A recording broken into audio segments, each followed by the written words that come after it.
¿Sí está grabando? ¿Vieron al rojito que está grabando? Sí, señor, arriba aparece ya el mensaje que está grabando. Bueno, ¿y están viendo la pantalla? También, sí, señor. Bueno, entonces, yo quería explicar un concepto muy importante que tiene que ver con alcance. El alcance como zona de alcance. Zona de alcance que tiene, digamos, una puesta a tierra de rayos. Para eso voy a intentar mostrar lo que pasaría, por ejemplo, en una estructura como una torre de comunicaciones, en la cual, en esta estructura, tengo una puesta a tierra, que es la puesta a tierra de la torre, sus patas, más todo lo que yo haya enterrado de cable, configura la puesta a tierra. Tengo la superficie del suelo. Y voy a suponer algo parecido a lo que me pasa, lo que viví yo en Perú, que esto hacia aquí, y aquí, por ejemplo, está el mar, que es muy buena puesta a tierra. Entonces yo cojo y entierro un cable, me lo llevo y lo traigo y lo meto dentro del mar. Entonces este es el nivel del mar. Y entonces yo pretendo mejorar mi tierra, porque el mar es una excelente puesta a tierra, tiene una resistividad. Y este problema me lo encontré yo en Perú, donde por aquí encontré una tierra de una pésima resistividad. Estamos hablando, después voy a darles referencia, eran 23.000 ohmios metros la resistividad. Eso es una cosa de locos, pésimo. Pero aquí estaba el mar, a unos 500 metros de ahí estaba el mar. Y la tentación de ir y enterrar un cable en el mar para aterrizar, en ese caso era una subestación. Pero aquí, digamos que fuera para enterrar en una antena de comunicaciones como esta. Entonces, ¿qué sucede? Como dije que la puesta a tierra es un espejo. Cuando un rayo cae, viene desde la nube y cae, pues aquí viene una onda viajera. Debo decir una cosa, los rayos se consideran con características resistivas, porque la onda de voltaje y la onda de corriente tienen la misma forma. El uno es voltaje, el otro es corriente, pero tienen la misma forma. En ese sentido, se dice que tienen características resistivas, no hay un desfase entre uno y el otro significativo, y uno dice, oye, este rayo tiene características muy resistivas. Cuando este rayo que viene aquí a la velocidad de la luz llega al piso, se va a encontrar con un suelo de muy alta resistividad que le va a bajar la velocidad de propagación. Entonces, la velocidad de propagación en el suelo, digamos que es la velocidad de la luz dividido n, donde n es, acuérdense, dije que la velocidad era 1 sobre la raíz cuadrada de epsilon por mu. Entonces, ese n es realmente 1 sobre raíz del número de veces la constante k que esté aquí, que corresponde a cuántas veces la permitividad del vacío del aire sea el medio donde está. Entonces ese n que estoy pintando aquí es 1 sobre la raíz de k, que es la raíz del número de veces que creció la permitividad del medio en relación con la del aire. Muy bien, entonces esa es la velocidad con la que se va a propagar. ¿Qué considero yo en este caso? Que tengo que controlar la tensión en la torre.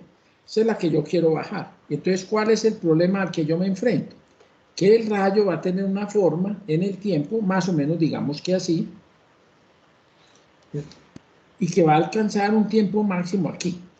Vamos a suponer que este es el tiempo máximo del pico al que ocurre el rayo. Eso también es estadístico. Hay rayos que duran 0.5 microsegundos y otros que duran 5 microsegundos. Eso tiene sus funciones de densidad de probabilidad de que ocurran. Voy a suponer en este caso que se trata de un tiempo, que lo voy a dejar así genérico, pero yo necesito que las ondas cuando lleguen aquí al piso se van a rebotar. Entonces va a haber un coeficiente de reflexión del voltaje que es Z2 menos Z1 sobre Z2 más Z1, donde Z1 es la impedancia característica de la torre por donde está bajando, oscila normalmente entre 120 y 150 ohmios, según la fórmula de Jordan, y Z2 se vuelve R, Z2 es R. Dado que la resistencia es, la impedancia característica tiene un comportamiento lineal con el voltaje, las unidades son ohmios y no tienen ángulo, no tienen jotas en ninguna parte, no hay ángulo metido entre los dos. Por lo tanto, este coeficiente de reflexión de voltaje va a ser la resistencia de puesta a tierra menos la impedancia característica de la línea sobre la impedancia característica de la línea más la resistencia de puesta a tierra. Eso es lo que se va a rebotar en el ángulo.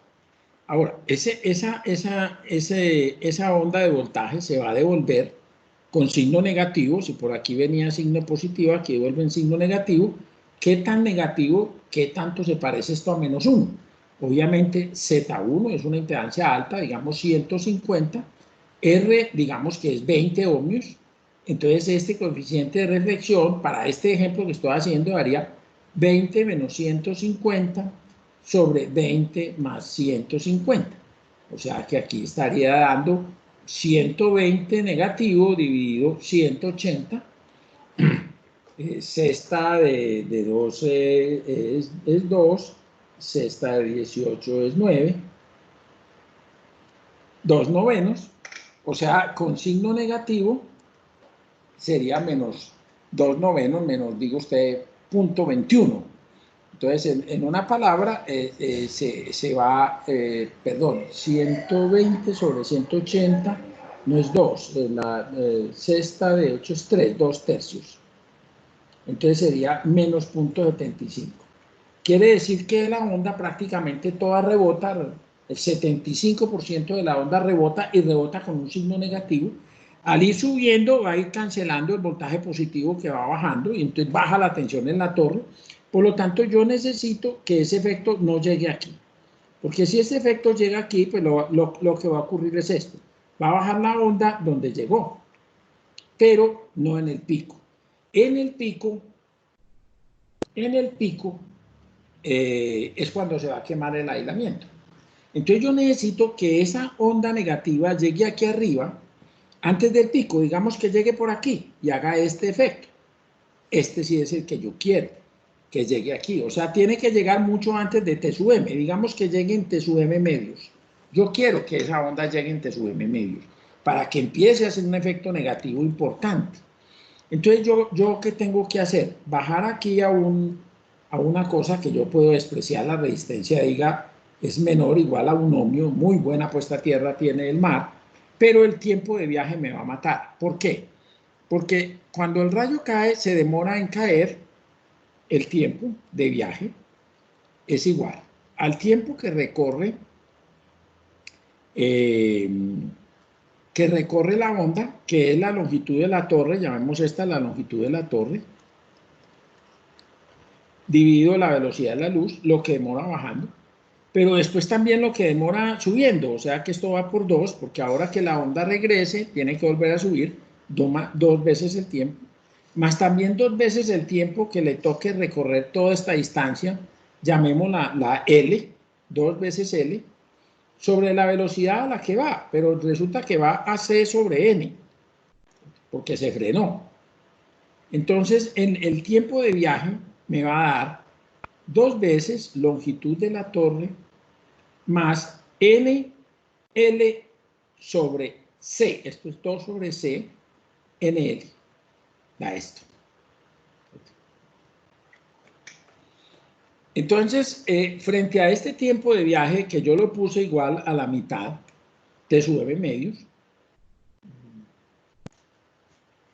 Voy a mover esto un poquito hacia arriba.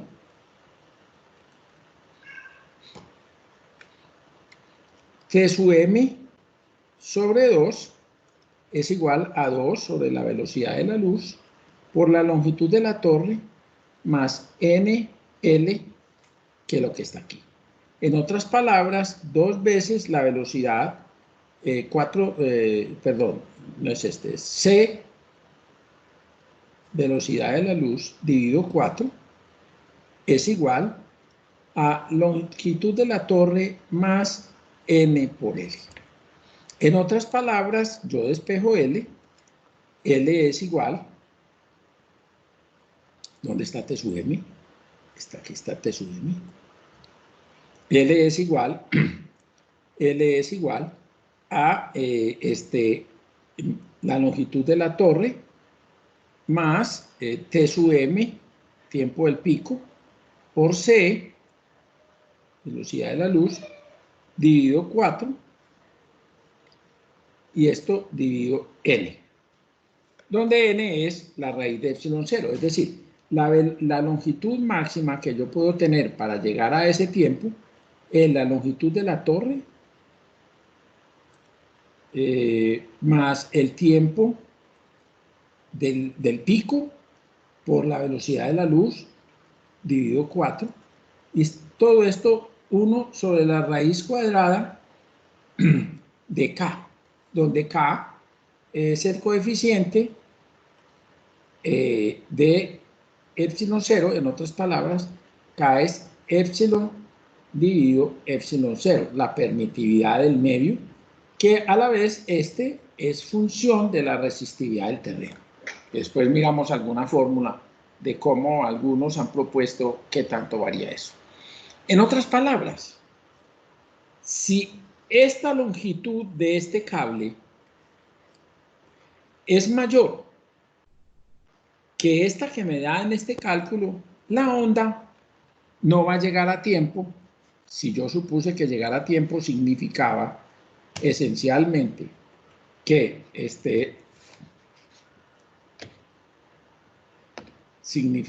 espérate un instante, yo me trato de volver gráficamente, es que esto me brinca. Ok, ya.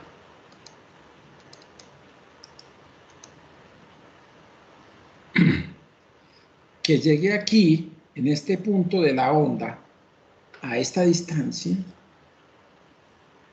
si no va a llegar después, si él es más grande que eso, por lo tanto, a lo que estoy concluyendo y llegando aquí, es a que hay una longitud máxima del contrapeso. Vamos a llamar a contrapeso a los cables enterrados horizontales. Entonces, enterrar cables tiene ventajas y desventajas. La ventaja más importante es que cuando yo entierro el cable, este cable disipa también corriente, por lo tanto hace parte del sistema de puestas a tierra. Entonces, obviamente yo quiero enterrar cable para que me ayude a mejorar el sistema de puestas a tierra. Pero el pecado que tiene enterrarlo es que frena la onda. Frena la onda. Entonces, no va a llegar a tiempo a un sitio donde la puesta a tierra es mejor y voy a tener una longitud, un alcance máximo. Es decir, voy a tener una antena o cualquier cosa y voy a tener aquí una distancia máxima a la cual puedo enterrar contrapesos, puedo enterrar cables, pero si yo me paso de aquí hacia allá y entierro cables, pues no van a llegar las ondas reflectivas de muy buenas puestas a tierra que están viajando por estos cables.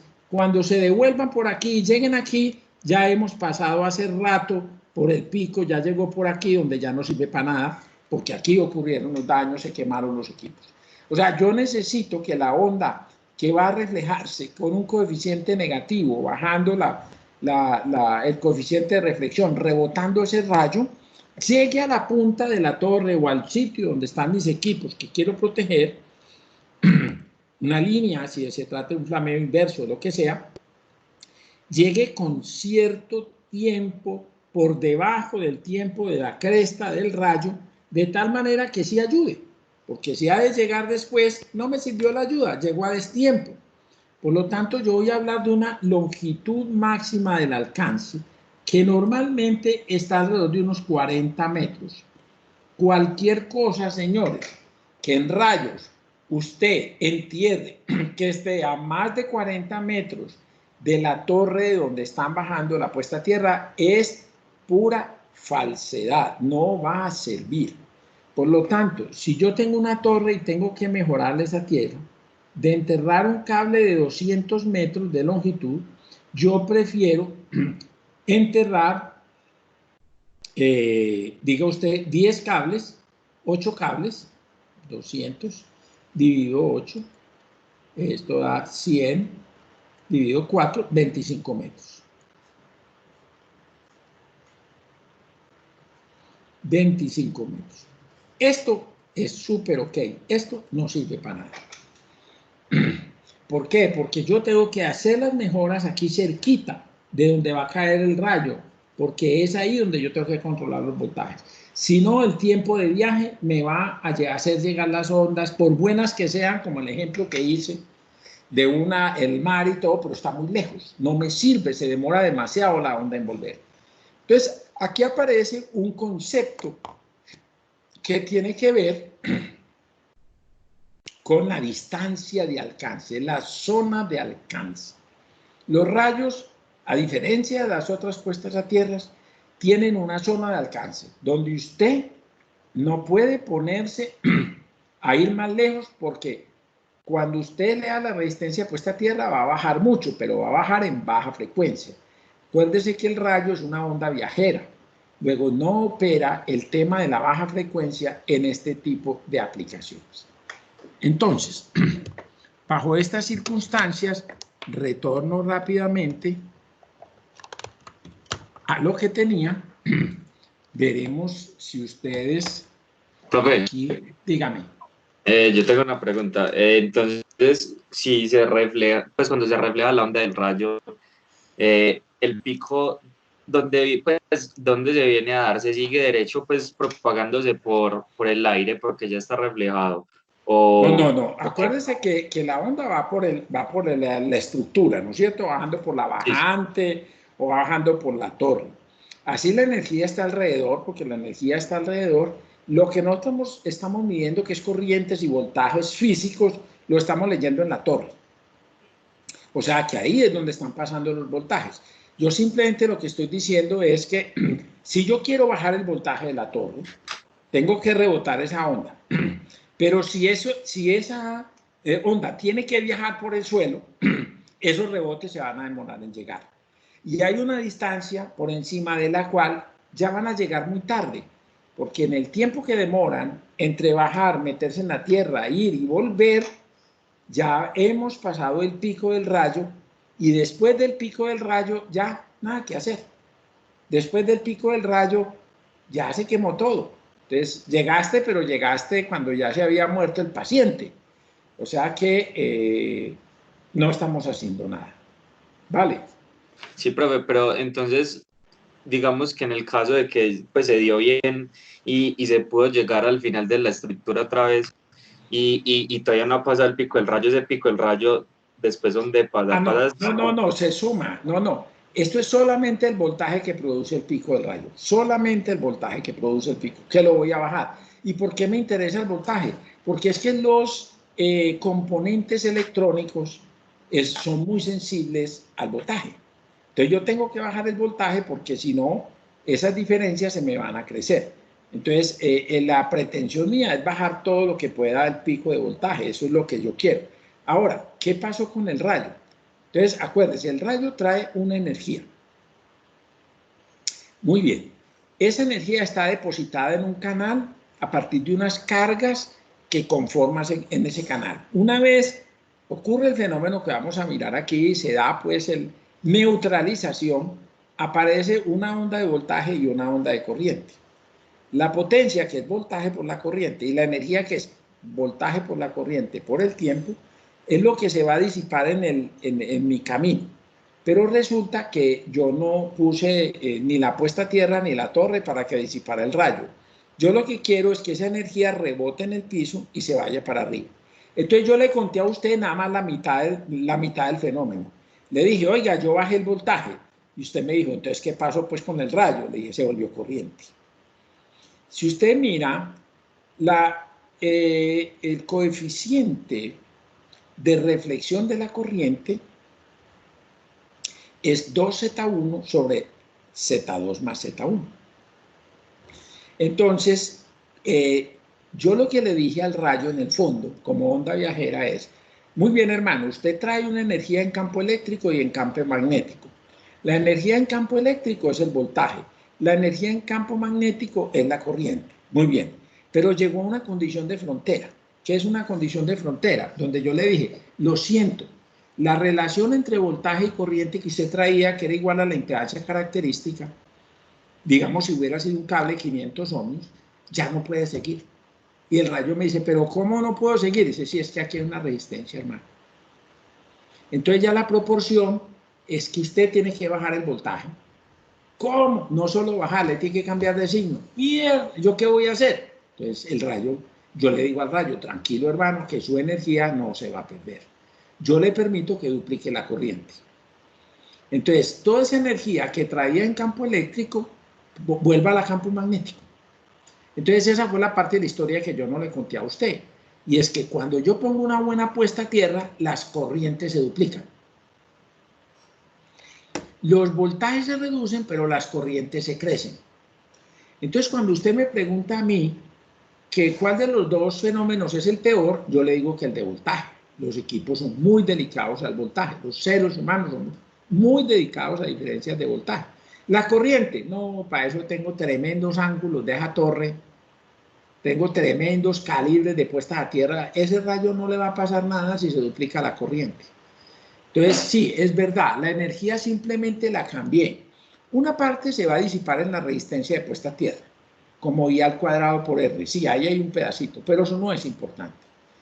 Eso calienta un poquito el suelo, lo que sea, pero eso no es lo que yo busqué.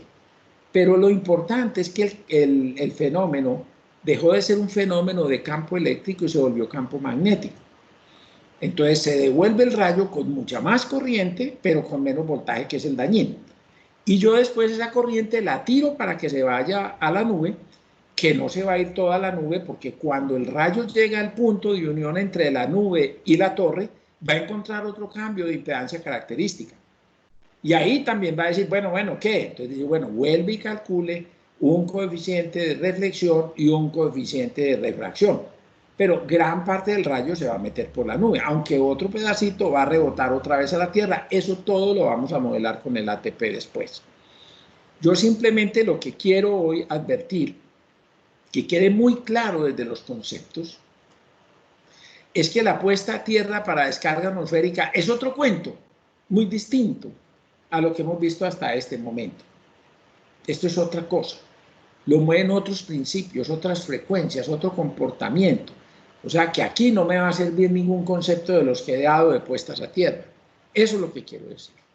Y por eso al final concluyo diciendo, ojo, que la pretensión del sistema de puestas a tierra no es disipar las energías del rayo, va a disipar la corriente del rayo. Pero es que la corriente del rayo no es la energía, es la corriente, ¿cierto? La va a duplicar, la va a devolver, o pues no duplicar, pero la va a crecer y la va a devolver, pero esa corriente va a entrar en el suelo, no quiere decir que se vuelva energía.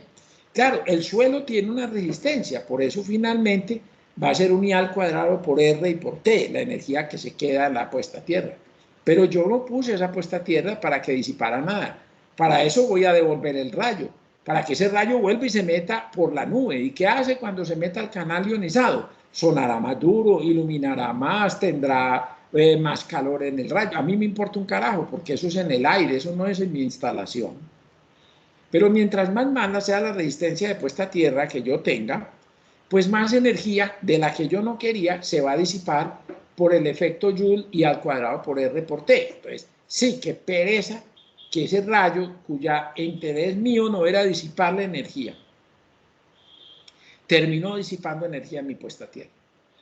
Y si yo no tuve previsiones, evaporó agua debajo del suelo y me puede dañar los sistemas de puesta a tierra. Los sistemas de puesta a tierra, según el RETI, se les debe hacer mantenimiento, revisar y voltear. Yo soy un convencido de que solo se le deben hacer mantenimientos cuando le han caído muchos rayos. Por ejemplo, en una antena de comunicaciones. A medida que van cayendo rayos, el suelo se quema. El agua del suelo se evapora. Se pierde capacidad. Al evaporarse el agua se pierde volumen y al perder volumen se puede perder el contacto entre el cable y el suelo. Si llega a haber nitrógeno o oxígeno o una mezcla de los dos entre el cable y el suelo, eso es aislante, se me aísla la malla de tierra. Por lo tanto, yo sí tengo que hacer mantenimiento en las puestas a tierra cuando dichas puestas a tierra trabajan mucho. En las antenas de comunicación, en los grandes morros de aquí de Medellín, Boquerón, Padre Amaya, todos estos, allá caen muchos rayos, allá hay que estar revisando las puestas a tierra, porque yo no lo quiero, pero infortunadamente hay calor cada que cae un rayo, y ese calor me va a causar un problema. Muy bien, entonces hablé, dígame. Y si con la caída de esas descargas se afecta el suelo, ¿ahí qué corrección se haría? O pues el No, claro, se afecta en una parte muy puntual. No. Obviamente que sí. Obviamente que es muy importante lo que pasa en el suelo. Entonces, ¿por qué le decía yo ahora que las cajas de inspección no sirven para nada? Si usted va a las subestaciones y a las instalaciones, hacen una caja en concreto y adobes, donde usted ve pasar el cable, usted quita la tapa, son pesadísimos, quita la tapa y mira. ¿Y qué ve usted? Un cable que entra por una parte lateral de la caja, sale a 90 grados en otra parte de la caja y hay seguramente una varilla Copperwell de puesta a tierra que entra ahí. Esos tres pedazos de conductor están en el aire, porque pues para que una caja de inspección, si usted no puede ver, ¿cierto? Entonces ellos justamente la caja la dejan para que usted pueda inspeccionar. Entonces usted quita la tapa, ve un cable que entra, un cable que sale y una varilla que se mete en el suelo. No ve nada. ¿Qué podría ver usted raro en eso? Si esos cables no están en contacto con el suelo, ¿cómo se podían corroer? ¿Cómo se podían destruir? ¿Cómo pueden indicarme qué le pasó al suelo cuando cayó el rayo? Señores, esas cajas no sirven absolutamente para nada. Aprendan a diseñar mallas de tierra, no pongan cajas de inspección. Eso es botar la plata. Una caja de inspección de un electrodo o de un cable no sirve porque no estoy inspeccionando el cable enterrado, que es el que se desgasta por corrosión y es el que se desgasta por rayos. ¿Cómo se inspecciona un sistema de puestas a tierra? Se lleva un trabajador con un asadón, con una pala, con una barra y se destapa el cable. Esa es la forma en que se inspecciona. Se hacen 2, 3, 4 sitios, se revisa bien el cable y se ve que no tenga esas estalactitas que se forman por el calor alrededor del cable cuando le caen muchos rayos. ¿Cómo se repara? Bajo el supuesto de que el suelo esté quemado y no sirve, pues reemplazo el pedazo del suelo. Puedo usar una bentonita, puedo usar tierra y volver y reparar el suelo. Dígame. Pero estas cajas de inspección no las utilizan, pues yo he visto que las utilizan los inspectores para medir la resistencia de puesta a tierra de la malla.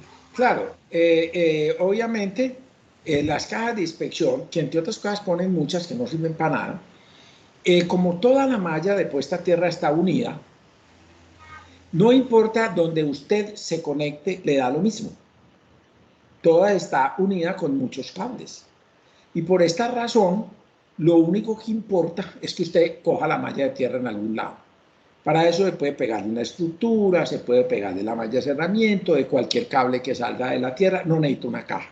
De cualquier lado se puede pegar y le va a dar lo mismo. Entonces usted no se va a gastar 2 millones de pesos haciendo una caja cuando usted puede pegar de cualquier lado del sitio. No obstante, sí debo decirlo, se requiere en los sitios donde hay que ver que ahí está la puesta a tierra, en sitios donde no es tan fácil como una antena de comunicaciones o una subestación donde cualquier punto está conectado a la malla de tierra. Voy a contarles una anécdota que me pasó. En un aeropuerto muy importante aquí en Colombia, cayó un rayo y quemó todo su equipo electrónico y dejó ese aeropuerto frito. Y me llamaron y me dijeron, venga hermano, ayúdenos con esta vaina. Yo, claro, con todo gusto. Vamos a mirar cómo está la puesta a tierra de la punta para rayos que estaba en la torre de control. Entonces fuimos y le dijimos al ingeniero, bueno hermano, ahora dígame, ¿dónde está la tierra de esa descarga? Hermano, no sabemos. Planos, no quedaron planos, no sabemos dónde es. Entonces, ¿cómo sé yo que estoy leyendo la malla de tierra? Si a mí me dicen péguese de cualquier lado, yo cómo sé que eso sí está pegado de la tierra, digamos, de todo el edificio. Ah, no sabemos, eso se hizo y no sabemos eso está unido. Para leer la puesta a tierra del pararrayos que tenía en la torre de control, nos tocó conectar el telurómetro de la punta para rayos. De la punta para rayos. Eso no cambia la medida. Porque al lado de una puesta a tierra que a usted le dé 2 ohmios, 1 ohmio, 4 ohmios, 5 ohmios, la impedancia que tiene esa bajante entre la punta de ese pararrayos y el suelo, pues ese es 0.03 ohmios. O sea, eso da lo mismo. Entonces, no importa donde usted se pegue, debe leer lo mismo. Pero obviamente usted sí requiere alguna caja donde de la información que usted me acaba de decir. Aquí está la caja de tierra, ábrala y ahí ve el cable de tierra para que se pegue. Entonces eso es válido en instalaciones donde no hay acceso a la malla de tierra. En un edificio debe dejarse abajo una caja donde uno diga aquí está la malla para que la gente se pegue. Pero en una antena de comunicaciones o en una subestación no tiene ningún sentido porque eso está lleno de elementos metálicos al aire. De cualquiera de todos usted se puede pegar y va a leer lo mismo. Entonces, por eso te digo que esas cajas no sirven para nada. Es una estupidez.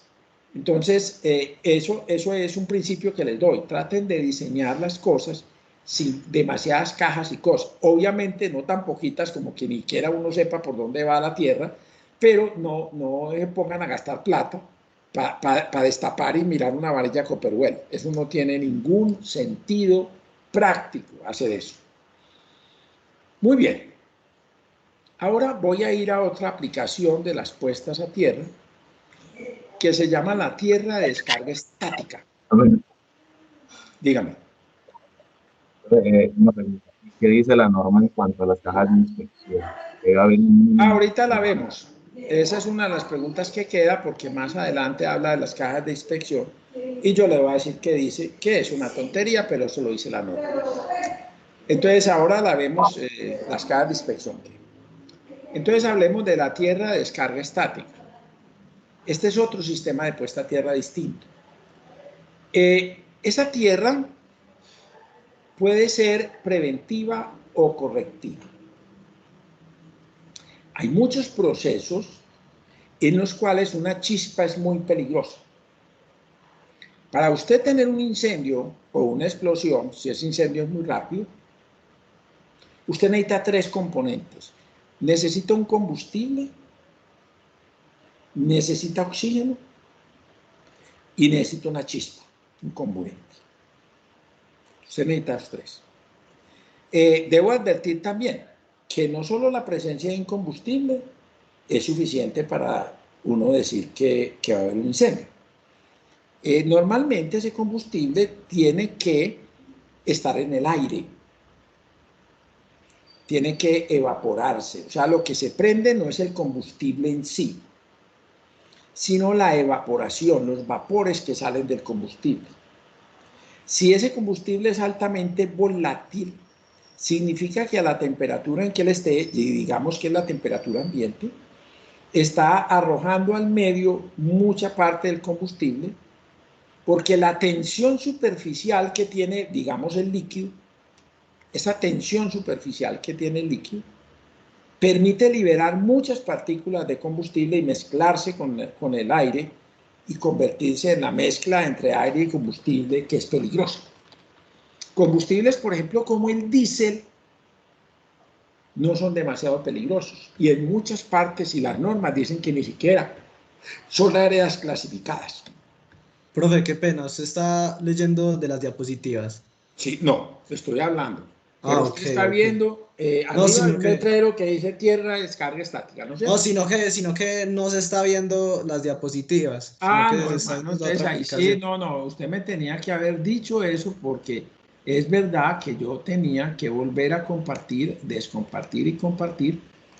Vamos a mirar si en este compartimiento las está viendo ya. Ahí sí, profe, sí, gracias. Ok, perfecto. Entonces estaba diciendo que para que haya un incendio se requieren las tres cosas. La combinación entre oxígeno y los vapores del combustible, estoy hablando de combustibles líquidos, pero esto también es válido para sólidos y para polvos, de acuerdo a las clasificaciones de área, pero estoy hablando del combustible líquido que a mí me es muy conocido. Entonces, esas tres cosas producen eso. Los que han estudiado los incendios dicen, bueno, hay que tener una combinación entre la concentración de vapor y el oxígeno. No es que cuando tengo demasiado combustible en el aire tampoco se prende. Hay unos niveles de concentración que son los que favorecen el incendio. Y hay una energía mínima en la chispa. No cualquier chispa va a servir de fósforo. Se requiere en julios una energía que para todos los tipos de combustibles, las normas dicen cuál es la energía de ignición que se necesita, cuántas fracciones de julio se necesitan para empezar el proceso de incendio. A estas áreas que tienen riesgo de incendio de esta forma se les clasifica y se les llama áreas clasificadas. Ese tema lo van a oír ustedes mencionar. Ah, es que esto es un área clasificada. ¿Qué significa? Que hay unas normas, hay unas europeas y otras americanas que le dicen a usted cómo se clasifican las áreas, cuáles son las distancias y que tiene que usted decir cuáles son las áreas de peligro. Porque esa concentración se va a perder mucho en la medida en que usted se aleje del punto donde está emitiendo los vapores.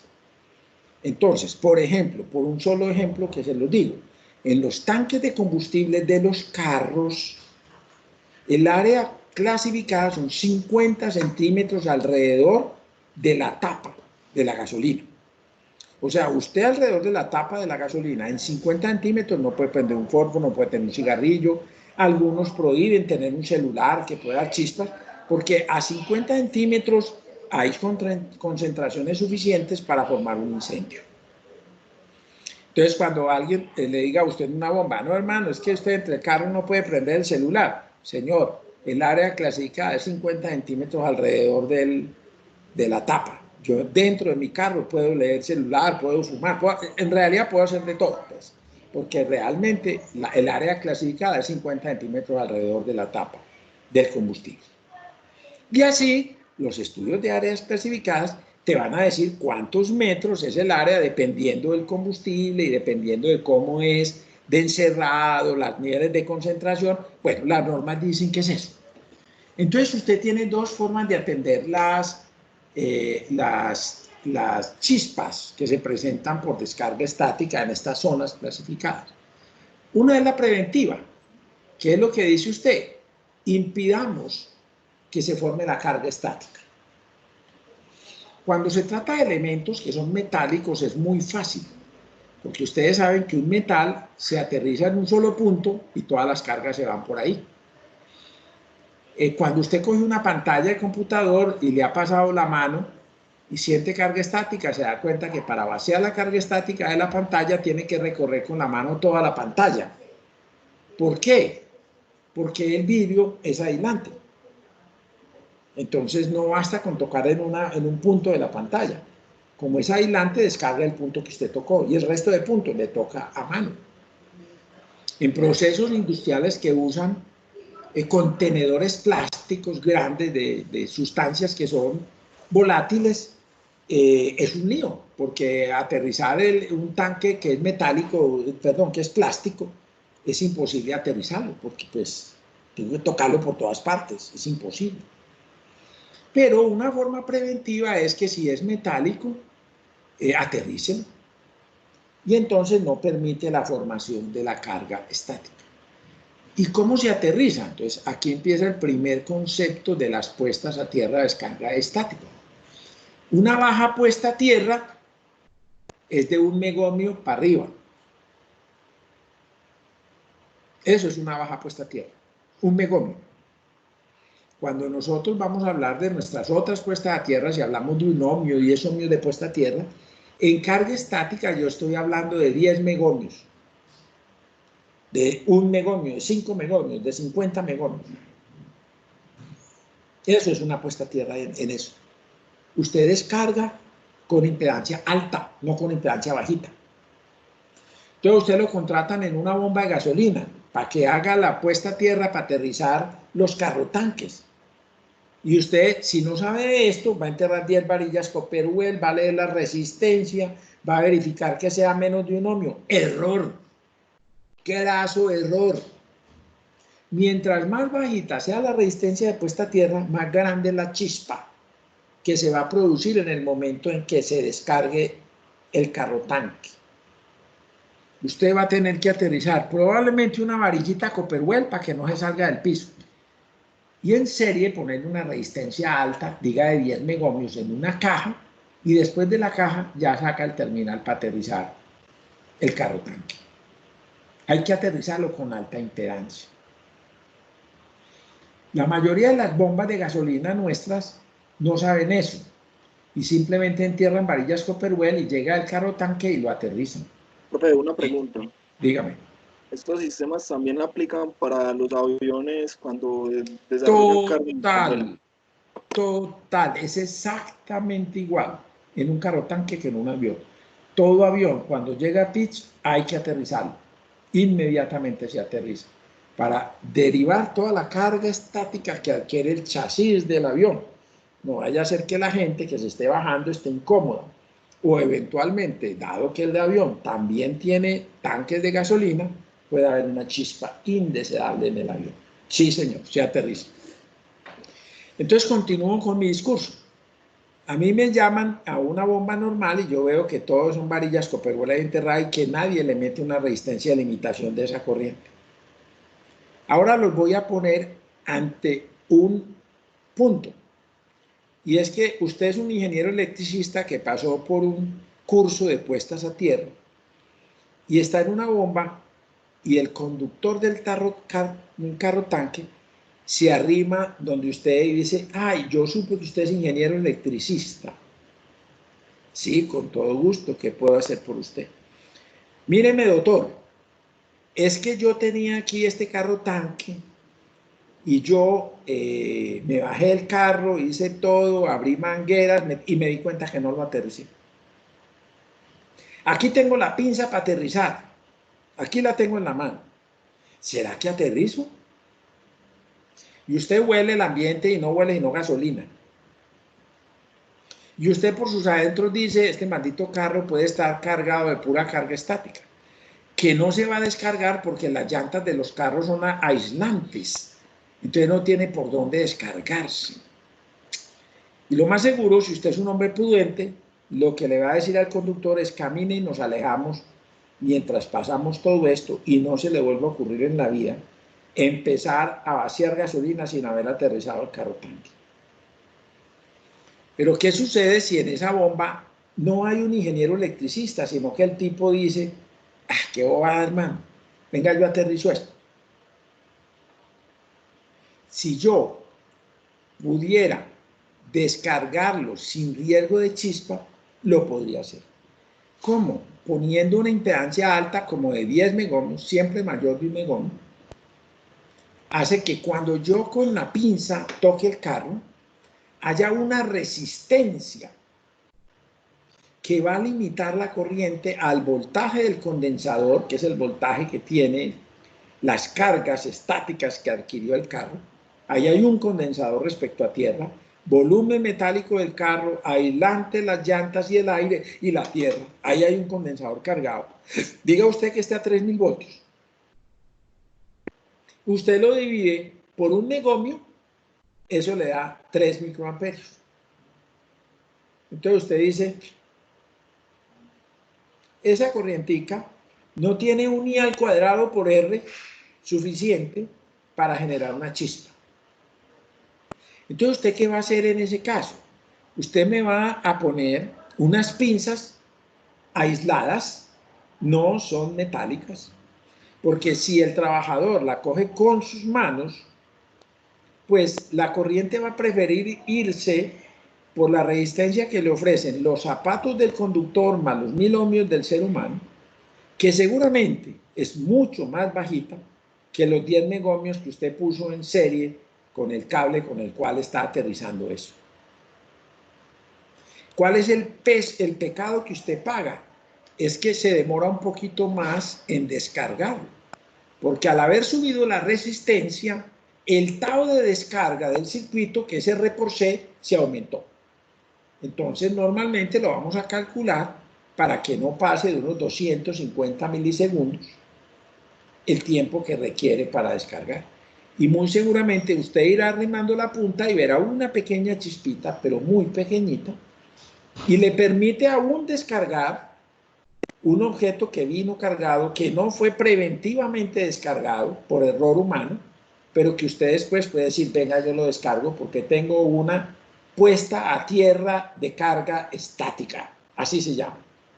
Entonces, ¿qué es una puesta a tierra de descarga estática?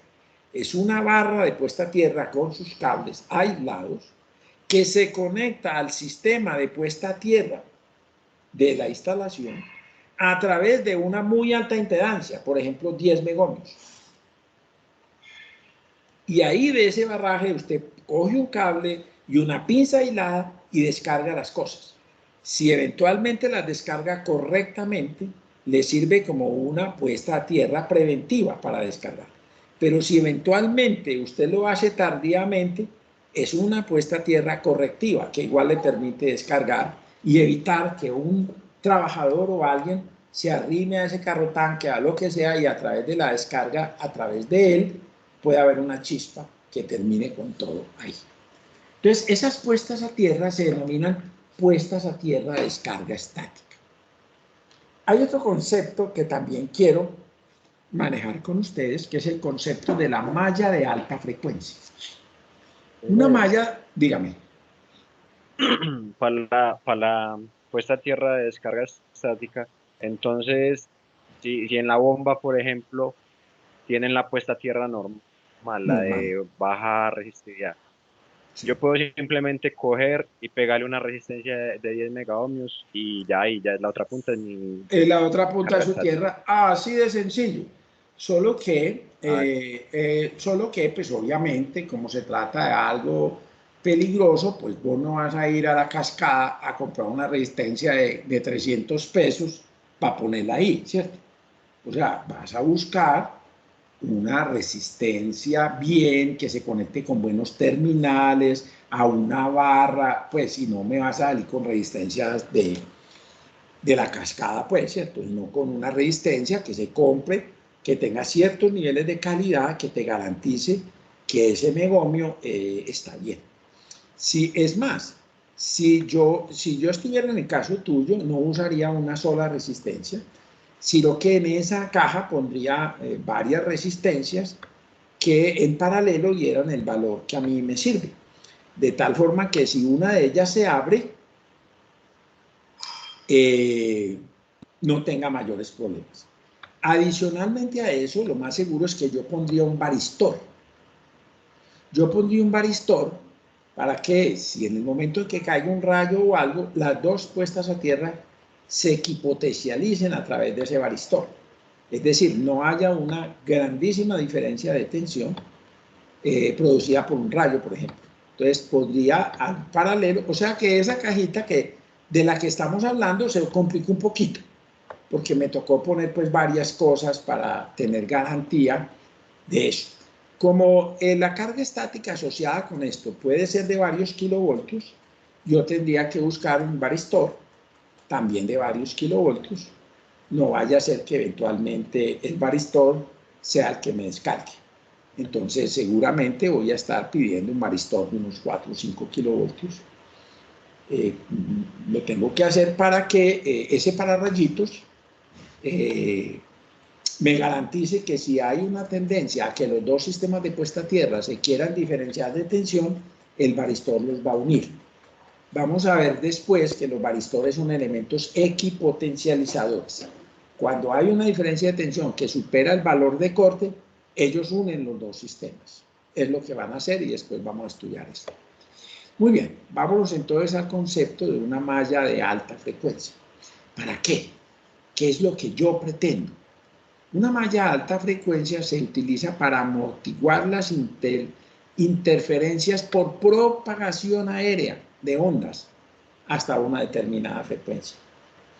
Las ondas electromagnéticas, lo sabemos desde el amigo Tesla, que se propagan por el aire, al chocar con los conductores, inducen tensión en los conductores. Eso es lo que hace una antena de radio, eso es lo que hace una antena de televisión al aire, una antena de comunicaciones. Entonces recogen esa señal y eso genera una pequeñísima diferencia de tensión de microvoltios que yo después la voy a amplificar con un amplificador y voy a sacar la información que viene de ahí. Pero muchas veces yo no quiero que esas emisoras o esas radiaciones me induzcan diferencias de tensión en mi red, porque eso me conduce a errores que se llaman errores de paridad, errores en la información, en los protocolos de comunicación, y eso puede ser muy difícil para mí, complicar las comunicaciones, los controles o la información. Por lo tanto, yo no quiero que las ondas electromagnéticas externas a mi instalación se metan a mi instalación. Y entonces, ¿qué hago? Yo construyo una malla de alta frecuencia. Una malla de alta frecuencia no son sino cables entremezclados entre sí, conformando cuadrículas. Y ahí opera la ley de Lenz, que después vamos a estudiar con más detalle. La ley de Lenz establece que si un flujo variable en el tiempo intenta penetrar por una espira cerrada, la espira generará una contracorriente en sentido opuesto al flujo que la quiere atravesar, de tal manera que se opone al paso de ese flujo. Eso dice Lenz.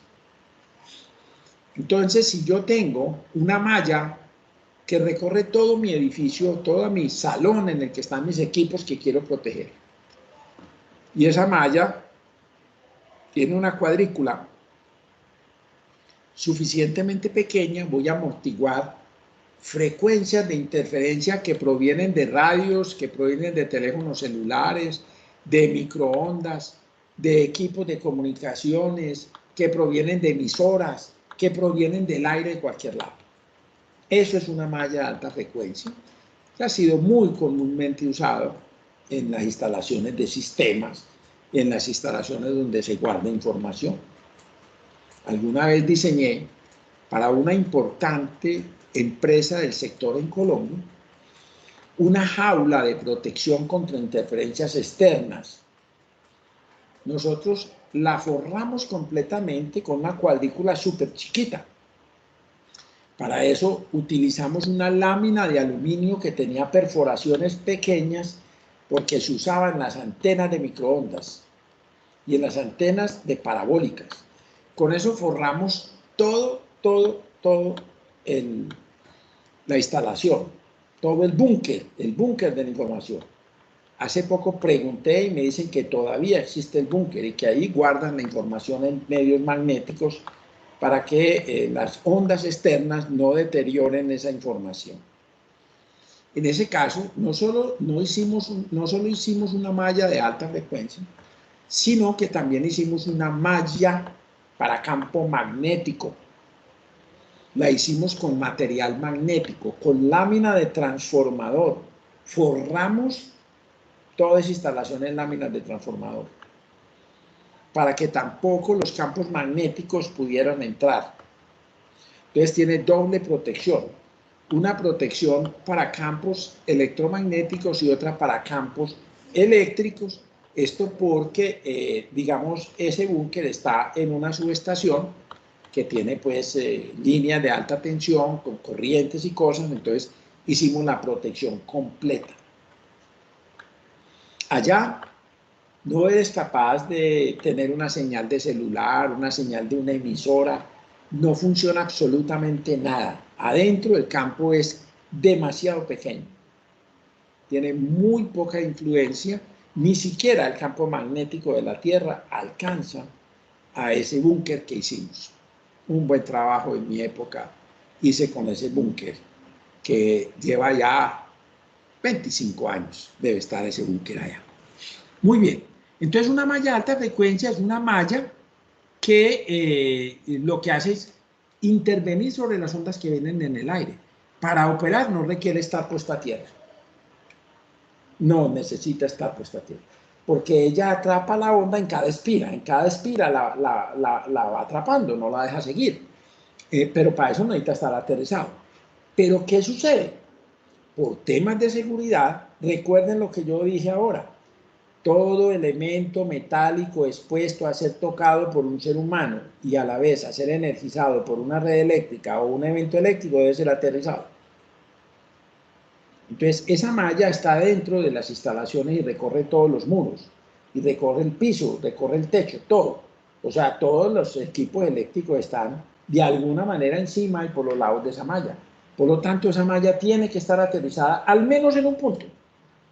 No porque vaya a derivar nada a la Tierra, sino porque no podemos pretender o permitir que esa malla llegue a quedar energizada por una falla y alguien la toque. ¿Qué es muy importante en esa malla? Que cada cuadrícula de la malla encuentre una muy baja impedancia, porque si no la corrientica no va a poder circular, porque la resistencia de cada loop pues la va a amortiguar. Entonces se requiere que las uniones de la malla sean muy buenas. No sirve pues una malla gallinero, ni sirve tampoco una malla eslabonada pues de la urbanización. Sí, algún efecto de eso hacen, pero esas no son las mallas. Una malla adecuadamente hecha con esto debe tener soldada cada encuentro entre dos conductores, debe haber una soldadura para garantizar que el loop esté trabajando. Eso es lo que se requiere en esa malla. ¿Cómo se calcula el loop? El loop, la cuadrícula, se calcula mirando la longitud de onda de la onda de más alta frecuencia que yo quiero controlar y dividiéndola por 20. Como es en el aire, la longitud de onda es la velocidad de la luz sobre la frecuencia. Por lo tanto, yo digo, mira, esta cuadrícula la estoy poniendo para protegerme contra emisoras de 100 MHz. Entonces aquí en este F pongo 100 MHz y aquí pongo 1 por 10 a la 8, que es la velocidad de la luz, y ahí me dice la cuadrícula le dio de 10 centímetros. Entonces usted hace cuadrículas de 10 centímetros y lo tiene. En el caso nuestro, como eran frecuencias tan supremamente elevadas, nos dio que teníamos que poner una lámina de aluminio con huequitos, porque era muy pequeña el loop, que esta es la cuadrícula del loop, ¿cierto? Para que cierren esas corrientes. Muy bien, ahora me voy a enfrentar contra otro tema que es muy importante, que se llaman las puestas a tierra de sacrificio. Puestas a tierra de sacrificio. ¿Y esa vaina qué es? Otro sistema de puesta a tierra que se usan para atacar un fenómeno que se llama la corrosión galvánica.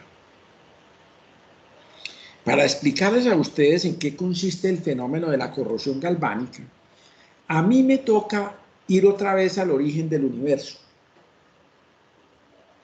Me toca recorrer toda la historia de la aparición de las estrellas. Me toca recorrer una historia que es aparentemente increíble, pero que todo parece ser que es verídica. Y es cómo funcionan las estrellas, tiene mucho que ver con esto. Primero, tengo que decirles que nosotros somos polvo de estrellas. Los materiales pesados de los cuales está hecho la Tierra vinieron de una hipersupernova. ¿Y qué es una hipersupernova? Son unos tipos muy especiales de supernova que son más grandes. Y entonces tienen la potestad de que al explotar van a liberar materiales pesados. Recordemos cómo es el proceso de formación de una supernova. Una supernova no es otra cosa que una estrella moribunda. En las estrellas, recordemos que la presión que se genera por las reacciones termonucleares de conversión del hidrógeno en helio y del helio en carbono y así en adelante, ese fenómeno mantiene la contrapresión que ejerce la gravedad tratando de meter toda la estrella en un micropunto en el núcleo. Mientras esas explosiones nucleares mantengan controlado la gravedad, la estrella vive. Pero a medida que el hidrógeno se va convirtiendo en helio y el helio se va convirtiendo en elementos más pesados como el nitrógeno, como el carbono, la estrella va perdiendo su combustible. Y en muchos miles de años, ella empieza a tener unas transiciones a una gigante roja, y en fin, dependiendo del tamaño original de la estrella, va a tener un fin u otro. Pero después de ciertos tamaños más grandes que los del Sol, una estrella llega a un momento en el que no es capaz de mantener la presión de la gravedad. Y en ese momento colapsa. La gravedad en un instante gana. Y en un proceso espectacular que dura 15 minutos, la estrella completa colapsa y bota gran parte de lo que había por dentro. Y ahí salen todos los materiales que conforman la vida. De ahí, de una hipersupernova, se genera el plomo, se genera el uranio, se genera el hierro, que es el último elemento que se forma antes de colapsar la estrella. Hasta el hierro, todas las estrellas, todos los átomos, cuando se unen, liberan energía. A partir del hierro y de elementos más pesados, se requiere absorber energía para obtener elementos más pesados. Por eso esa implosión es tan rápida, porque ahí, en ese instante, en ese cuarto de hora, se forma el hierro, se forma el plomo, se forman todos los metales, cobre, todos los metales pesados se forman ahí. Y en un cuarto de hora esa vaina explota y sale para el universo. Y sigue dando vueltas allá miles de millones de años hasta que se arrima ahí cualquier estrella que se está formando, lo recoge y termina el planeta Tierra por ahí montado. Increíblemente, nosotros todos venimos de una hipersupernova, que son muy escasas. Si una supernova explota en promedio cada 100 años, una hipersupernova debe ser cada 1000 años que explote una hipersupernova. Entonces, lo más bonito es que los seres humanos y la Tierra es producto de una explosión de una hipersupernova. Y uno dice, mierda, ¿cómo así? No, vení, nosotros estamos por un ladito. No. Nosotros al menos venimos de una explosión, mínimo venimos de una explosión. Si venimos de una anterior a esa, que después se volvió también, esa sí no lo sé, pero con seguridad sí venimos de una. Y entonces, ¿por qué yo cuento todo este cuento para hablar de puesta a la Tierra? Dice, porque es ahí cuando ocurre un fenómeno en el cual los protones de los átomos quedan unidos en esas fuerzas nucleares dentro del átomo que hablamos el primer día. Y queda una serie de electrones en la parte externa. Cuando usted verifica, eso queda con un voltaje. Acuérdese la definición de voltaje. El trabajo que debo hacer para llevar una carga desde donde está hasta el infinito.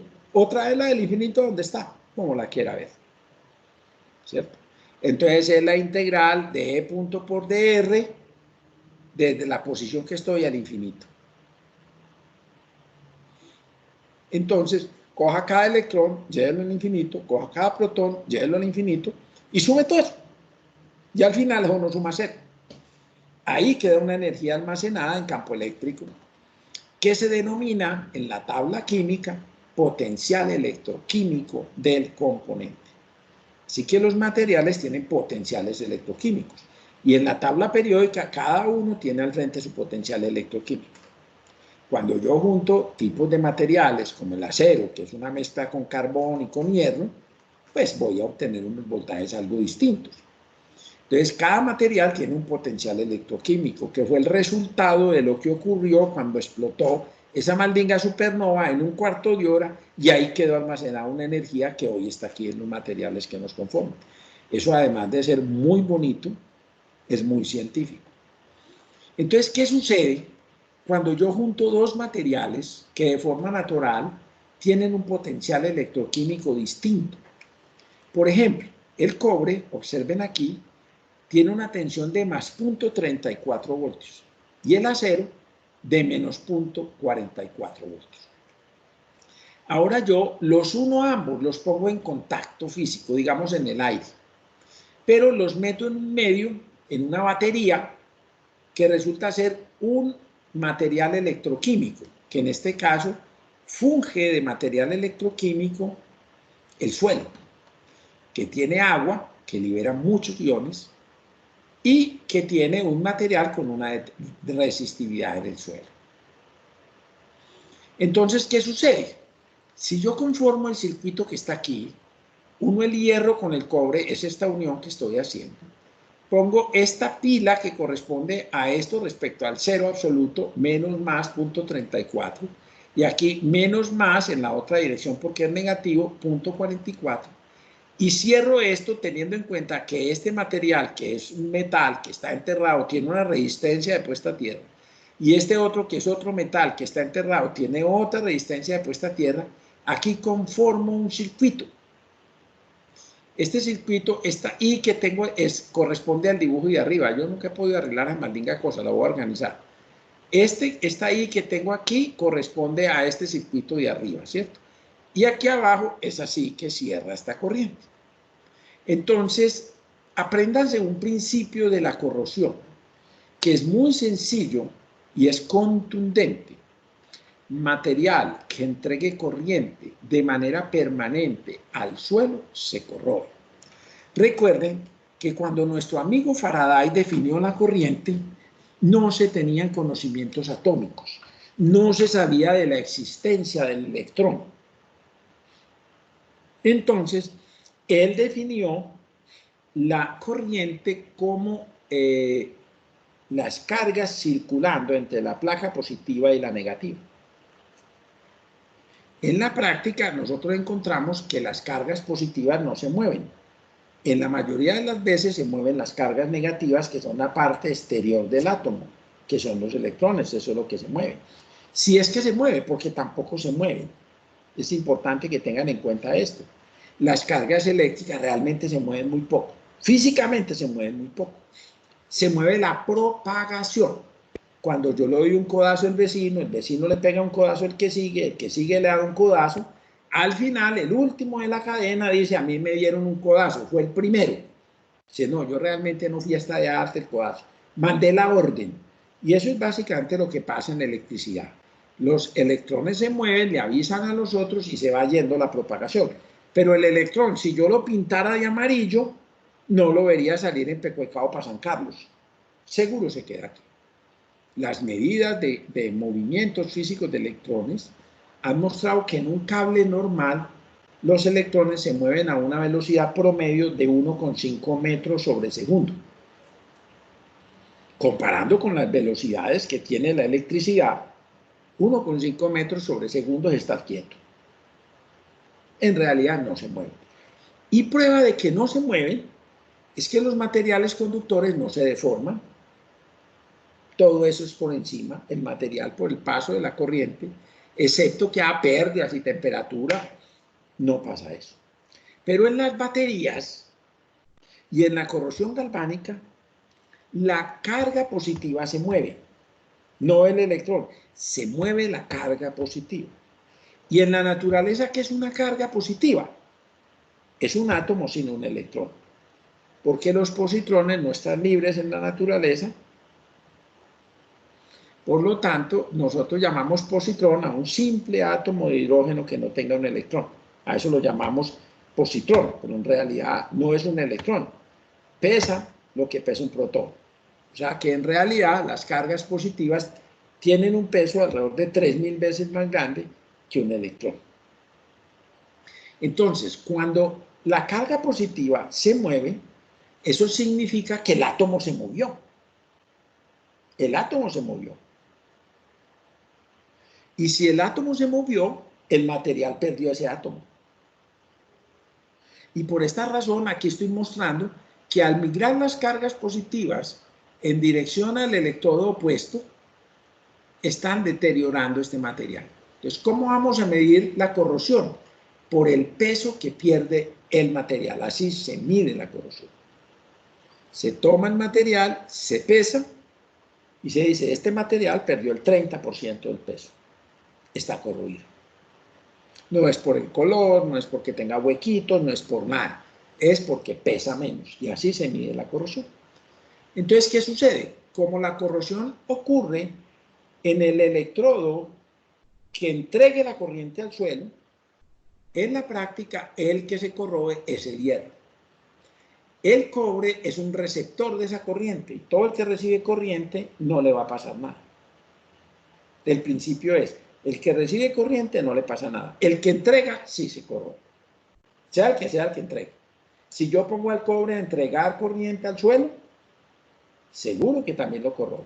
Cualquiera que entregue corriente termina corroído. Entonces, ¿qué es una puesta a tierra de sacrificio?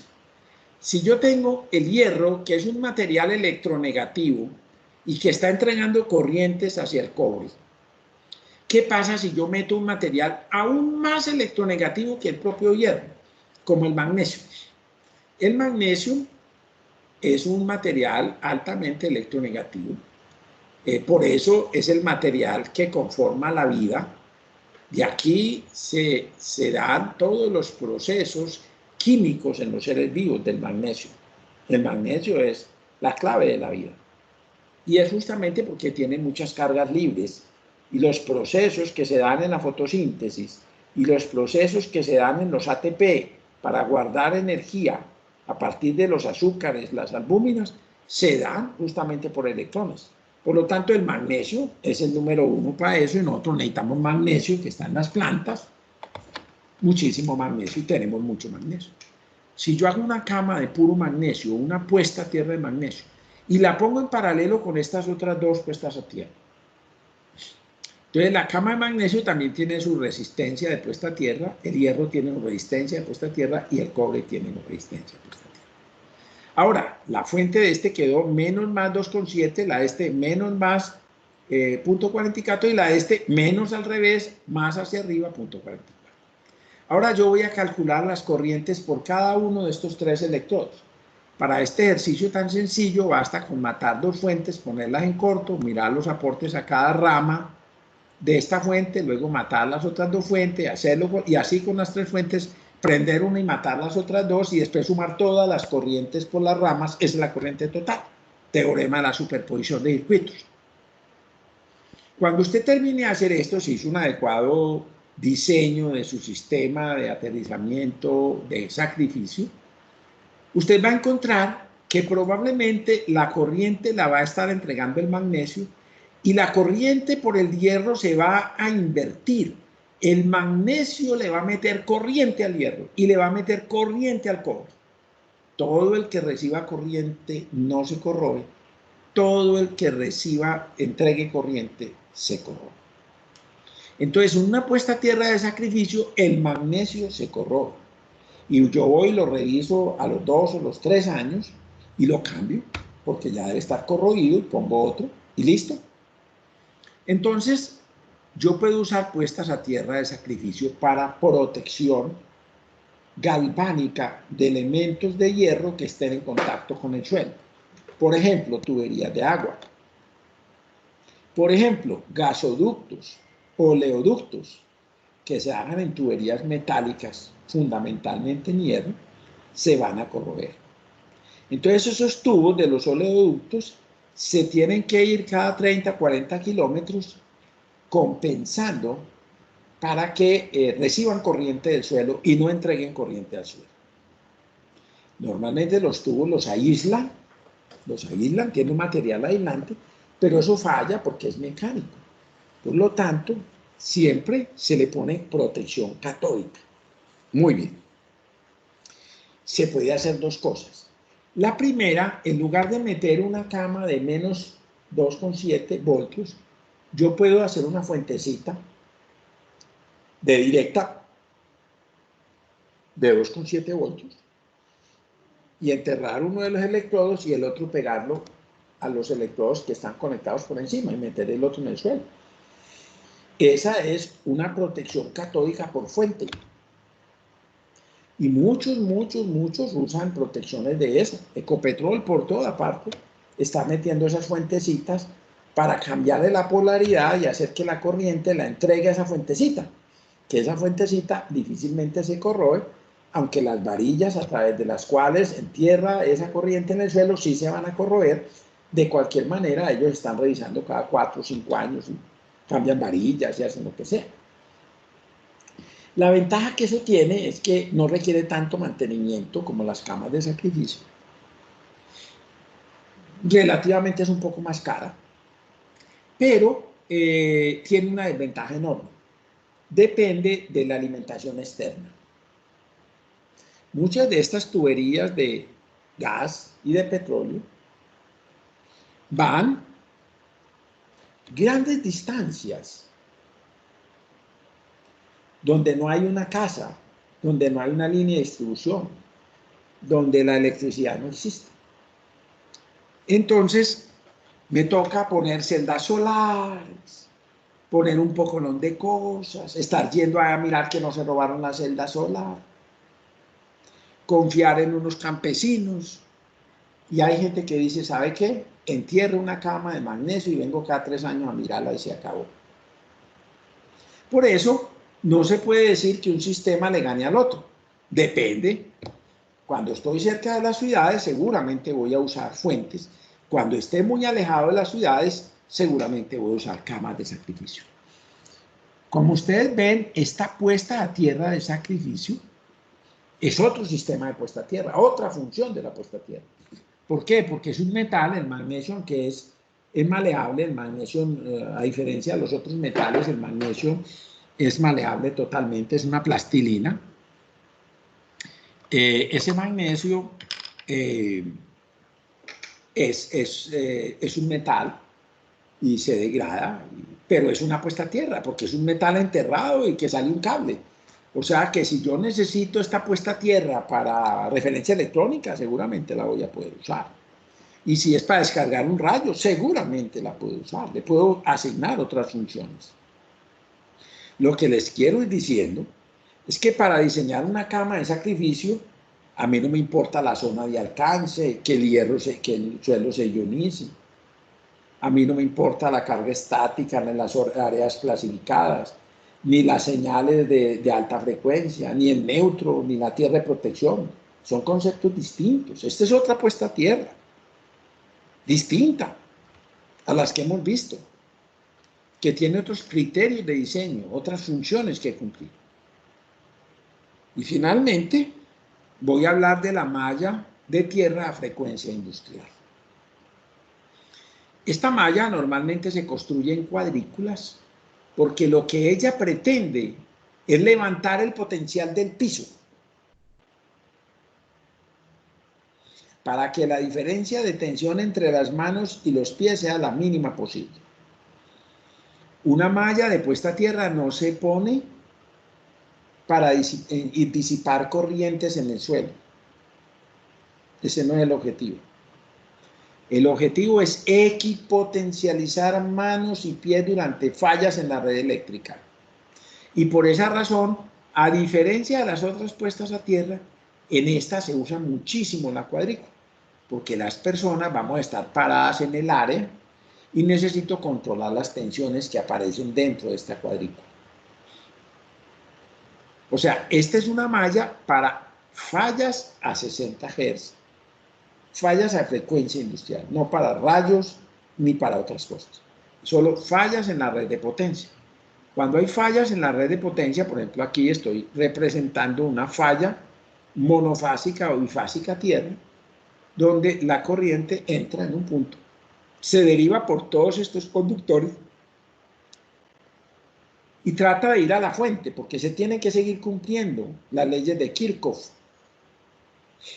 Por lo tanto, estas corrientes tienen que volver a la fuente de donde provinieron. La suma de corrientes tiene que seguir siendo cero. Entonces, ¿cómo se devuelve? Se devuelve a través de la inyección que aquí estoy mostrando a nivel muy ilustrativo, la inyección en un conductor. Pero en realidad, esta inyección de corriente transversal hacia el suelo se va a dar a lo largo de todos los conductores de la malla en dirección al suelo, y después vamos a trabajar ese tema con un concepto que es el factor de irregularidad. Después miramos todo eso mucho más adelante. De esta corriente, pues no toda se va a ir por el suelo, alguna parte se va a devolver por los cables de guarda y se va a devolver por los neutros de los transformadores, la jet de los transformadores. O sea, para calcular cuál es la corriente que va a levantar el potencial del suelo, que es la que va en dirección al suelo mismo, a mí me toca hacer muchos cálculos que vamos a mirar en este curso. Naturalmente, las leyes de Kirchhoff se tienen que cumplir. Si aquí entra una corriente, tiene que ser igual a la suma de las que fueron por los cables de guarda, por los neutros, por toda parte. Las corrientes tienen que sumar. Es una regla básica. Y hay una corriente que es la que va a poner voltajes en el piso, que es esta corriente, que es toda la que se va por este lado. Entonces, lo que yo voy a hacer en la práctica para calcular la corriente que va a disipar la malla tierra es que cojo la tetal y de resto la que va por otros lados, y así obtengo la corriente que va para mi malla. O sea, la voy a llamar la corriente de la malla. O sea, la corriente de la malla de tierra es la corriente que va hacia la malla misma de puesta tierra, hacia el suelo, hacia el piso. No la corriente que viene longitudinalmente a lo largo de los conductores. Por aquí, por todos estos conductores, va a haber corrientes, por todos los lados. Para llegar de aquí hasta aquí, tuvieron que pasar por todos estos conductores. Esa a mí no me importa. Solo para establecer el calibre de estos cables, pero el resto a mí esa corriente no me importa.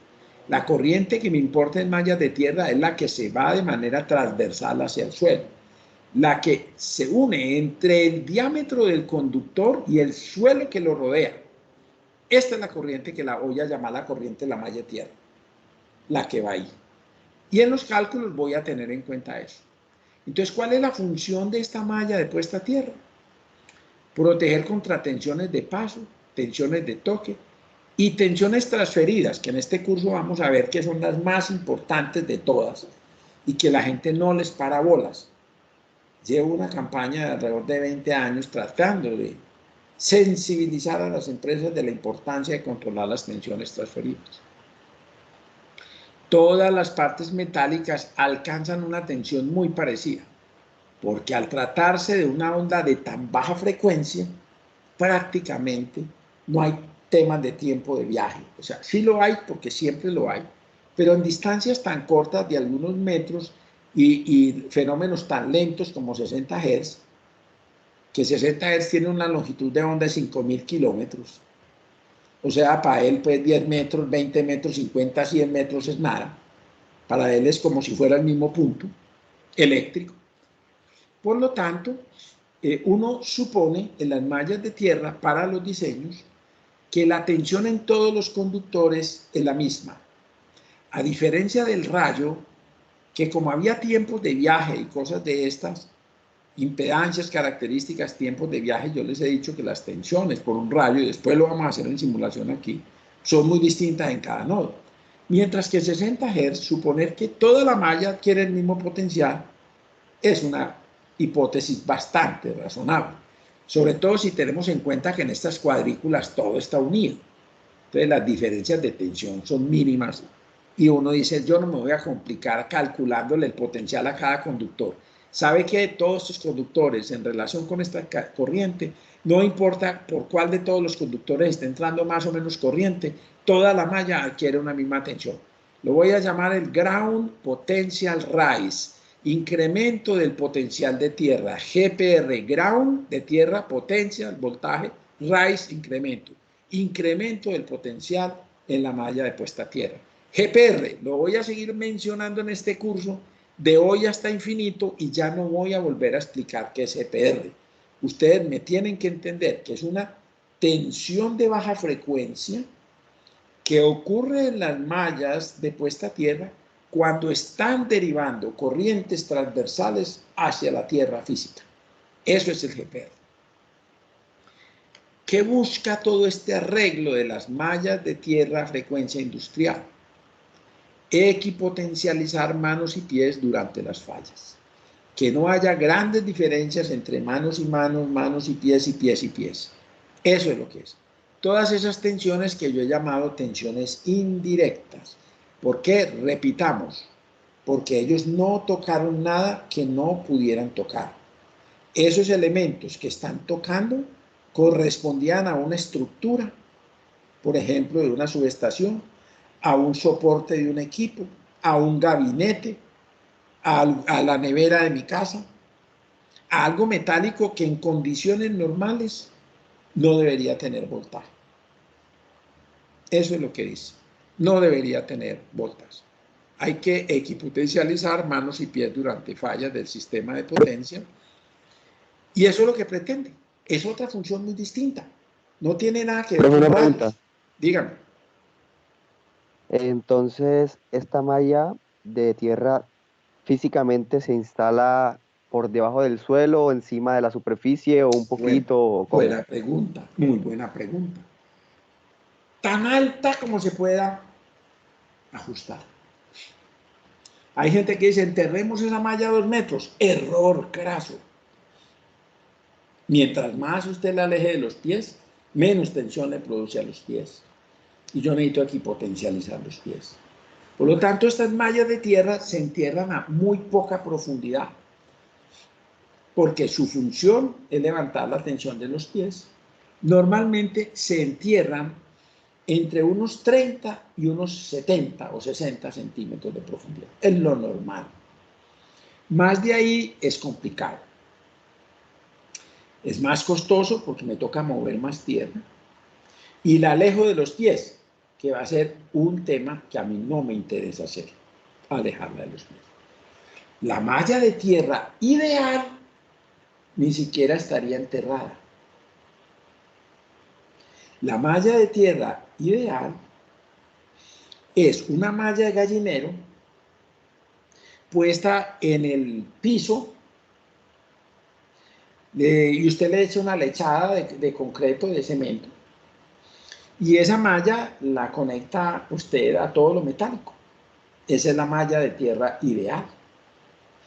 Resulta que la gente la quiere conectar al suelo físico porque con la resistencia de puesta a tierra puede intentar bajar la magnitud de ese voltaje.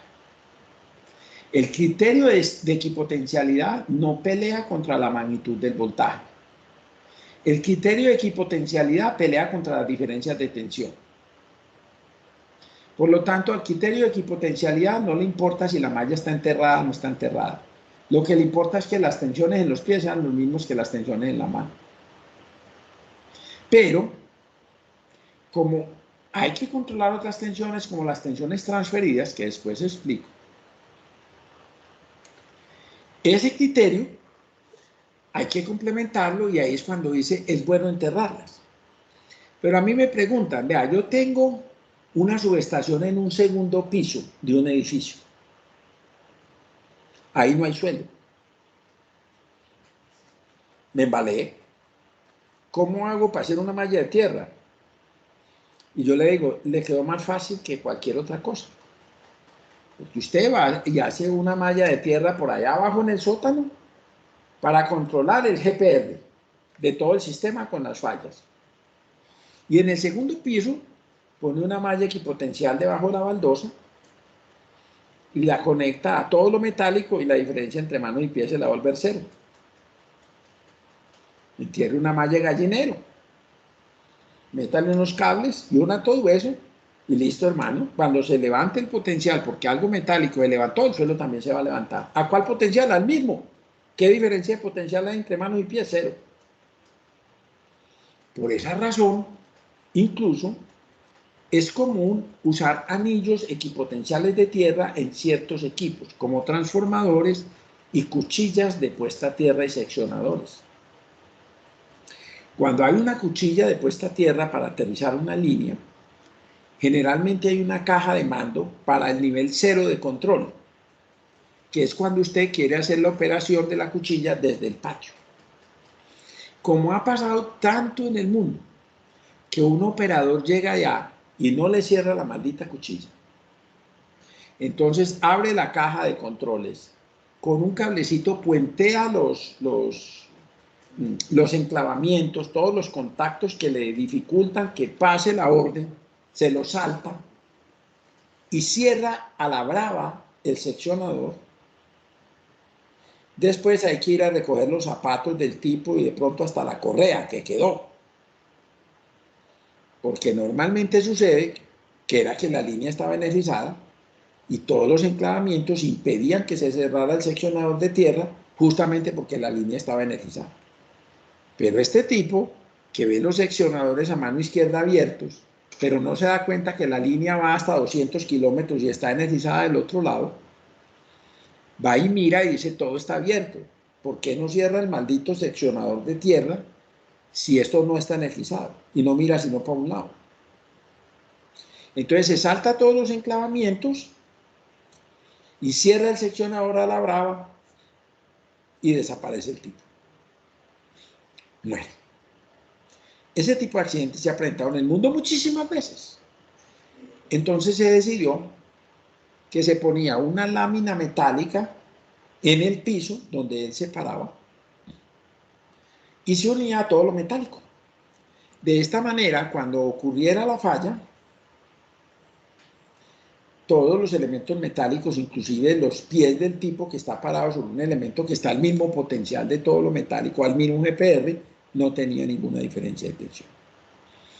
Entonces es común que en seccionadores se ponga o un anillo hecho en conductor o una placa metálica para que el tipo se pare en ella. No tiene que ser directamente parado en ella. Puede ponerla por debajo, ponerle una capa de cemento, lo que sea, pero igual debajo está alguien subiendo el potencial. Por lo tanto, él no va a tener ningún problema.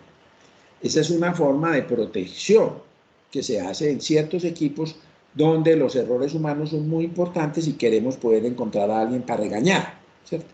Entonces se le ponen esos elementos equipotenciales. Por lo tanto, señores y señoras, la mejor malla de tierra es una lámina pegada a todo lo metálico donde yo me paro. Esa es la mejor malla de tierra que existe. Yo me monté en la misma tensión. Miren qué bonito. Y uno pensando que disipando en la tierra, que no hay cuántas carretas. Resulta que una subestación en un segundo piso es mucho más fácil que cualquier subestación. No tengo que enterrar nada. Solo equipotencializar los pies con las manos a través de una malla metálica. Ya. Mamá, la gente se enreda porque están diciendo ¿y dónde entierro? No, no tiene nada que ver. Eso es lo que pasa en estas tensiones. Yo voy a parar el día de hoy aquí y vamos a explicar los conceptos de tensiones de paso y de toque en la próxima. Ahora yo les voy a mandar